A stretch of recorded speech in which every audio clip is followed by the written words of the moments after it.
Olá, Brasil, a paz do Senhor Jesus e a todo mundo, que Deus nos abençoe a todos abundantemente. Este será o ano da vitória, o ano da reconstrução, o ano da restituição, o ano em que Deus vai restituir, em que Deus vai mudar a sua sorte. Como o salmista disse no Salmo 126, né? Quando o Senhor restaurou a sorte de Sião, ficamos como quem sonha. E a nossa boca se encheu de riso, né? E as pessoas diziam, entre elas as nações, o Senhor tem feito grandes coisas por eles. E será assim comigo, com você, com todos nós. Porque essa é a nossa fé, essa é a nossa confissão, essa é a nossa confiança. E nesse domingo, nós vamos estar realizando o segundo domingo da reconstrução. Às 7 da manhã, às 10 no Brás e às 14 em Santo Amaro, se Deus quiser, nós estaremos nas 3 concentrações e em todas as igrejas mundial do poder de Deus, no Brasil e no mundo, a oração, o clamor da reconstrução, para Deus reconstruir a sua família, seu casamento, seus projetos, para Deus abrir portas gigantescas na sua vida, de maneira que o mundo veja a diferença entre os que servem a Deus e os que não servem a Deus. Eu vou trazer agora uma mensagem que Deus nos deu, que está em Ezequiel, no capítulo 37. Eu gostaria que você prestasse muita atenção. Diz assim a palavra: a visão de um vale de ossos secos. Veio sobre mim a mão do Senhor, e ele me levou pelo Espírito do Senhor e me deixou no meio de um vale que estava cheio de ossos, e me fez andar ao redor deles. Eram muito numerosos na superfície do vale e estavam sequíssimos. Então me perguntou: filho do homem, acaso poderão reviver estes ossos?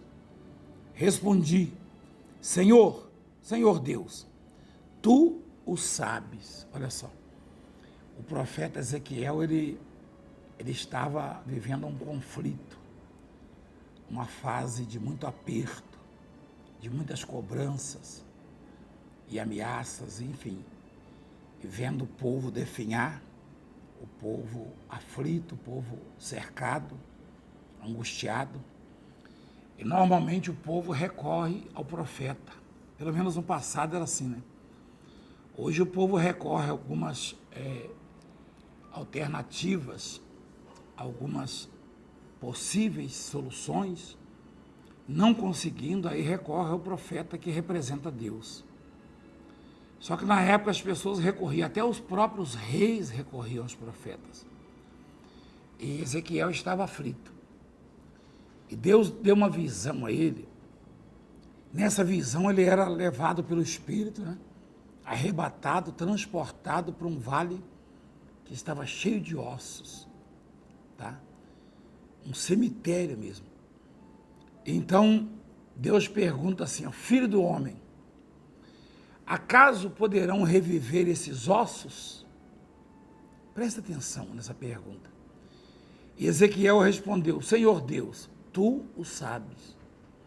Pela resposta do profeta, é possível saber o grau de aflição, de dificuldade, a angústia que ele estava vivendo. Normalmente, para um profeta, para um pastor, para um homem de Deus, ou uma mulher de Deus, a resposta seria o seguinte: sim, Senhor, pelo seu poder tudo é possível.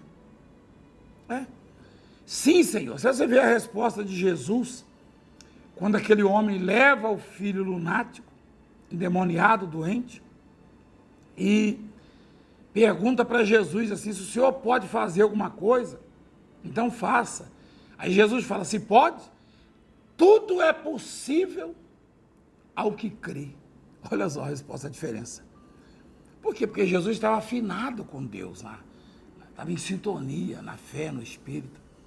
E o profeta estava aflito, bombardeado, porque era mortal, de carne e osso, como eu e você, e a fase não era boa. Quando a fase é boa, quando a fé está em alta, quando a esperança é grande, a resposta não é assim, o Senhor sabe, não. É claro que Deus sabe, tá? Só que a pergunta que Deus fez não era a título de informação. Deus não estava querendo uma informação do profeta se aquilo poderia ou não acontecer. Deus sabia. Deus estava, na verdade, medindo a fé, a esperança, tá? A ousadia daquele profeta, do Ezequiel, como faz conosco. Deus, ele estava testando aquele homem. Quando ele diz assim, tu o sabes. Como profeta, ele tinha a obrigação de saber que Deus podia. Então a resposta natural seria, o Senhor pode fazer. O Senhor pode fazer. Mas às vezes ocorre que a aflição, as dificuldades, as barreiras, os diagnósticos, né? As sentenças, enfim, todo tipo de embaraço acaba por abalar a fé, frustrar a esperança, né? Então Deus, ele levou aquele homem e colocou no meio de um vale que estava cheio de ossos. Na verdade era uma visão apenas, porque o que Deus queria mostrar para ele é que a situação que o povo vivia, que era caótica, e muitos estavam realmente no limite, né? Judá estava no limite, e ele, Deus, podia tranquilamente mudar, reverter o quadro. Bastava apenas uma confissão, uma confiança em Deus. Porque nós vivemos segundo a nossa palavra, tá? A nossa qualidade de vida, nós falamos sobre isso esses dias, depende basicamente do que nós falamos. A palavra, ela vivifica ou ela mata. Ela constrói ou destrói. Então, Deus queria ouvir algo positivo do profeta, não conseguiu, porque ele estava bombardeado. Porque não importa o tamanho do problema, o grau de dificuldade, a situação, o tempo em que você convive com ele, não importa. O que importa, o que vale é a sua confissão de fé, é a determinação no seu coração, é a entrega, é a busca, é você se voltar para Deus e confiar totalmente. Então, continuando, ele disse para Deus assim, ele respondeu, Senhor, tu sabes. Disse-me ele, profetiza estes ossos e diz-lhes, ossos secos, ouve a palavra do Senhor. Assim diz o Senhor a estes ossos, eis que farei entrar o Espírito em vós e vivereis. Porei tendões sobre vós, farei crescer carne sobre vós estenderei pele e porei em vós o Espírito e vivereis, e sabereis que eu sou o Senhor. Olha a promessa de Deus, o improvável, né? Deus estava prometendo uma coisa, mandando o profeta fazer, que era uma verdadeira loucura para o secular, para o mundo, né? Ossos secos, nós temos bilhões de células, tá? Certamente aqueles crânios que estavam ali não tinham cérebro, com todas as suas células, cada uma com suas funções, tá? Mais de 200 bilhões de neurônios. Imagina, não é só fazer um corpo de barro, como Deus fez no começo, e soprar. Tem muita gente que acha que a maneira como Deus fez o homem, fez o corpo e soprou e viveu. Não. Até hoje a ciência, a medicina, dada a complexidade do corpo humano, não o conhece. Tanto é que não consegue cura para muitas doenças, respostas para muitas coisas. Olha o desespero do homem diante de um vírus, né, chamado Covid-19, o coronavírus. Mesmo os mais capazes, os mais dotados, os mais instruídos, os maiores cientistas estão apavorados, e eles próprios contraíram o Covid-19, o coronavírus. Então, olha o desespero, olha o desespero. E você sabe como é que é a cura que estão encontrando? O próprio corpo é que vai curar. Mas já conseguiram a vacina. Tem várias vacinas, tem sim, tem. E essa vacina cura? Não, ela estimula o organismo que cria a cura. Quem está curando é Deus.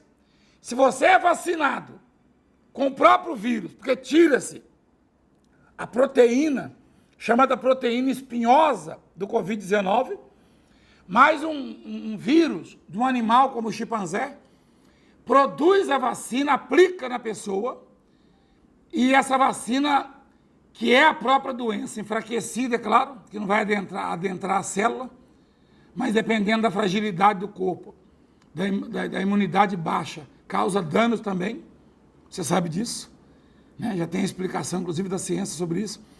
Mas aí o corpo é que vai produzir a cura, os anticorpos. Ou seja, Deus é quem vai produzir a partir daí. Deus não deixa o homem fazer nada sozinho para que ele não se exalte, não se vanglorie. Ninguém vai poder dizer, eu consegui a cura, não. Eu consegui estimular o corpo que Deus fez para ele se autocurar, se auto-regenerar. É isso. Então, eles não gostam de ouvir isso, mas é verdade. O controle de tudo está na mão de Deus. E até o profeta, Deus pegou ele pela mão, ele está falando aqui, ó. A mão de Deus foi sobre ele, tá? Então, olha o que ele responde para Deus. Ele disse, tu sabes, né? Ele estava, na verdade, em dúvidas. Por quê? Porque estava bombardeado, né? Deus falou, então profetiza. Olha o versículo 6. Porei tendões, quer dizer, assim diz o Senhor no 5, né? A esses ossos. Eis que farei entrar o Espírito em vós e vivereis. Porei tendões sobre vós, farei crescer carne sobre vós estenderei pele, e porei em vós o Espírito e vivereis. E sabereis que eu sou o Senhor. Então profetizei segundo me for ordenado, ele obedeceu. Enquanto eu profetizava, houve um ruído, um barulho de ossos que batiam contra ossos e se juntavam, cada osso ao seu osso. Olhei e eis que havia tendões sobre eles, e cresceram as carnes, e se estendeu a pele sobre eles, mas não havia neles o Espírito. Então ele me disse, profetiza ao Espírito, profetiza, filho do homem, diz, assim diz o Senhor Deus, vem dos 4 ventos o Espírito, e assopra sobre esses ossos, esses mortos, para que vivam. Profetizei como ele me ordenara, e o Espírito entrou neles e viveram, e se puseram em pé um exército sobremodo numeroso. Então me disse, filho do homem, esses ossos são toda a casa de Israel, quer dizer, o meu povo. Eis que dizem, os nossos ossos secaram, e pereceu a nossa esperança. Estamos de todos terminados. Portanto, profetize e diz, assim diz o Senhor Deus, eis que abrirei a vossa sepultura e vos farei sair dela, ó povo meu, e vos trarei a terra de Israel. Sabereis que eu sou o Senhor, quando eu abrir a vossa sepultura e vos fizer sair dela, ó povo meu. Porei em vós o meu Espírito, o Espírito Santo, com E maiúscula, e vivereis, e vos estabelecerei na vossa própria terra. Então sabereis que eu, o Senhor, disse isto e o fiz, diz o Senhor. Que coisa extraordinária essa palavra, né? Agora você veja o poder da palavra. Deus precisava do profeta para fazer isso? Não. Mas a visão foi dada ao profeta para ele ver o que Deus é capaz de fazer. Esses milagres que mostramos todos os dias é exatamente para isso. Para você ver o que Deus é capaz de fazer e pode fazer na sua vida. Tanto é que não dependeu da profecia dele. Ele começou a profetizar, aí ele diz aqui, ó, então comecei a profetizar segundo me foi ordenado e ouvi barulho de ossos batendo contra ossos. Né? E não há confusão em Deus. Imagina um vale cheio de ossos, o crânio do Valdemiro está lá no canto daquele terreiro, e a perna da Francileia está lá no outro, tá? E o braço do bispo Félix está lá, no meio do mato, no meio do mar. Aí Deus vai à junta e não confundiu, não botou o meu crânio na Francileia, não botou da Francileia no Valdemiro. Não há confusão. E aquilo ali, na verdade, Deus estava mostrando ao profeta o que ele podia fazer na vida do povo. Então, este ano, Deus mostrou para mim o que vai fazer na sua vida. Se você quiser acreditar, você vai viver isso, vivenciar isso. Se você duvidar, você não vai desfrutar. Porque quem duvida não come, morre na porta. Como aconteceu com o capitão na época do Eliseu. Ele não acreditou que Deus podia suprir Samaria da noite para o dia e ele morreu na porta, pisoteado. Então, é isso que Deus está falando conosco, comigo, com você. Domingo nós vamos falar melhor sobre isso. É muito importante que você acredite que Deus vai mudar a sua história. Procure uma igreja mundial do poder de Deus rapidamente, o mais rápido possível. Não é para botar religião na sua vida, não. É para o profeta que você vai encontrar ali, profetizar na sua vida. E aí tudo se colocar no devido lugar, cada osso se colocou no seu devido lugar. E ali Deus botou as células, os neurônios, Deus botou o sangue, Deus botou a carne, estendeu a pele, e deu as funções novamente. Ou seja, o que era improvável, impossível. Até o profeta diz, tu sabes, Senhor Deus. Ele não arriscou dizer, não, o Senhor pode, o Senhor faz. Porque não é risco, porque Deus pode realmente. Mas dado o grau de dificuldade do problema que ele estava vivendo, ele respondeu dessa forma. E se Deus pergunta para você, porque a pergunta não é para Ezequiel, a pergunta é para o Valdemir, é para você. A pergunta é para você que está aí do outro lado. Deus pergunta, acaso eu posso mudar a vida do seu marido? A conduta, a maneira de ser? Acaso eu posso mudar o estado de saúde do seu filho, do seu pai, da sua mãe, do seu parente, do seu ente querido? Acaso eu posso abrir uma porta grande e tirar você dessa miséria, dessa prostração, dessa humilhação de fazer próspero, rico? Acaso eu posso fazer você pagar todas as suas dívidas num tempo recorde?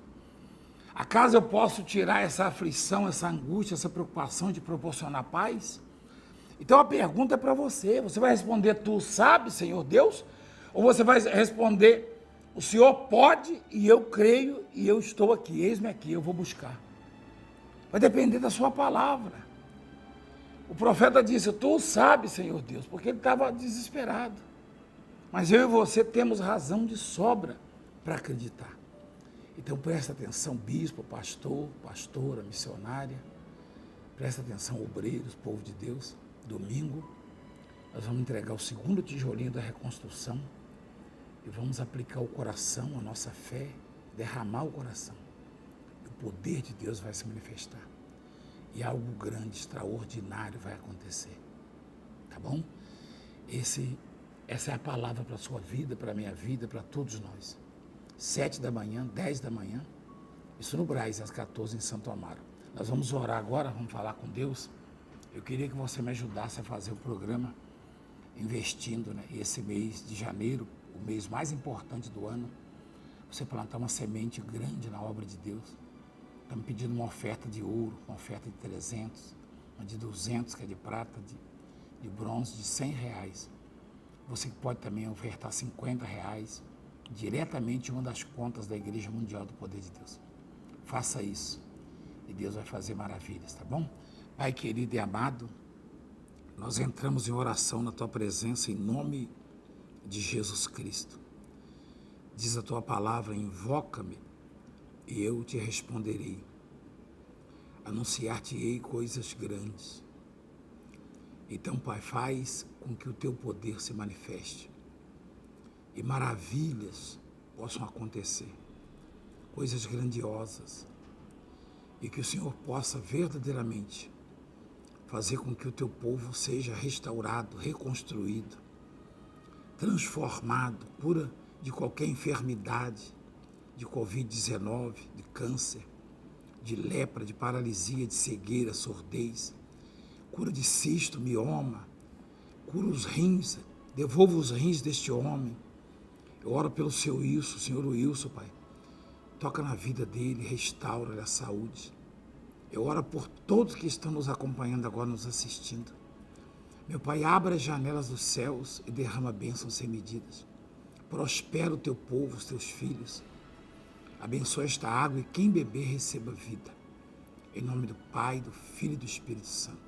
Amém. Beba da água abençoada.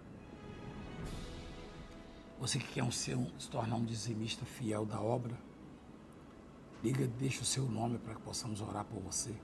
Tudo que o Senhor lhe der, você vai devolver a 10ª parte, que é o dízimo da obra do Senhor, tá bom? Deus abençoe e até domingo, em nome de Jesus.